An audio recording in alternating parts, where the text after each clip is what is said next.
So I open Microsoft Word in my Windows computer, and in my computer keyboard there you can see this is the number lock key. So I turn on the number lock. Now you can see an alt key on the left side of the space bar. I am going to press this alt key. I am not removing my finger from this alt key. At the same time I am going to type here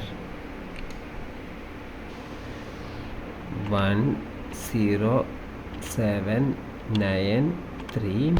After typing that, release my finger from this alt key, and here you can see that the symbol arrived here is that a minus sign with a comma above. So we created a minus sign with comma above using this keyboard shortcut. So this is the shortcut code alt 10793 for creating a minus sign with the comma above.